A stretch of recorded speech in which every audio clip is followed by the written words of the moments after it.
Hey everyone, welcome back to Audio Underground. My name is Gunter, and today we're here to take a deep dive into the music of the Atomic Fireballs and their founder, vocalist Dan Bunkley. Let's jump right in.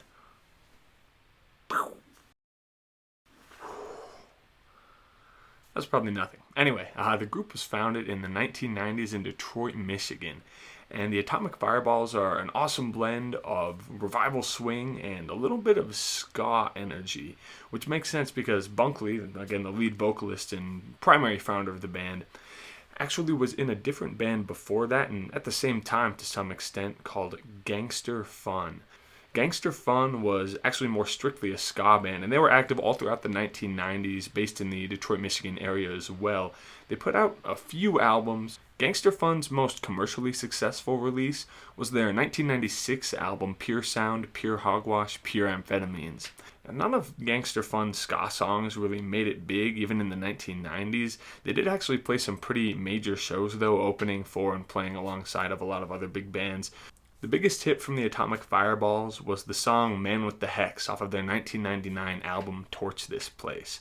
This song actually made it onto a number of movie and TV show soundtracks, most notably the first of two live-action Scooby-Doo movies, and one of the What's New Scooby-Doo episodes, The Big Scare and The Big Easy, taking place in New Orleans. It seems pretty fitting that they would choose a jazzy song about voodoo for one of the chase scenes in this episode. The Man with the Hex was also included in American Pie, which, totally unrelated to Scooby-Doo, is another pretty fun movie for a little bit older audience, maybe, as it's kind of geared more toward teenagers with a lot of lewd and raunchy humor. The band had actually gotten discovered by former Kid Rock manager Michael Rand in the 1990s, and he booked them over 60 concerts before they started to really sort of pitch themselves and the band to major record labels in order to try and get a deal. In fact, in 1998, they independently released their first album, which was called Birth of the Swerve.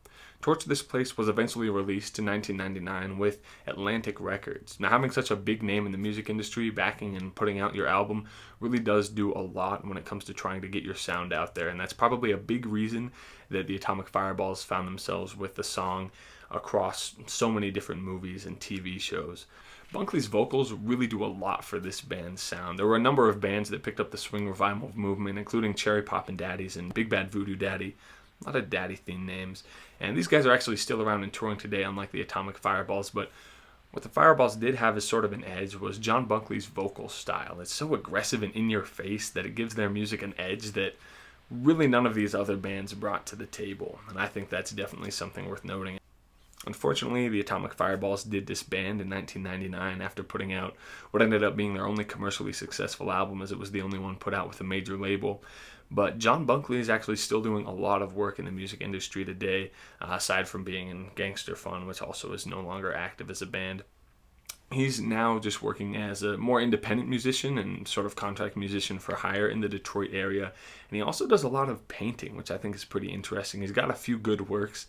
Well, I shouldn't really speak to that. I'm here to talk about music. I'm far from an art critic, and I have no idea if any of these paintings are good, bad, or somewhere in between. But coming from a musician as talented as this, I would think that he at least has some kind of good touch when it comes to the brush and the canvas. So there you have it, the Atomic Fireballs, a band that contributed a lot to the 1990s swing revival and then sort of faded into obscurity, leaving us with just the one commercially released album whenever we want to go back and get another taste of those sweet, sweet, angry vocals from John Bunkley.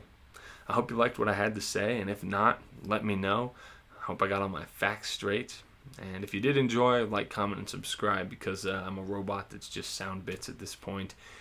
And feel free to tell me who else I should listen to or who I should definitely avoid in the future. Thanks. See ya.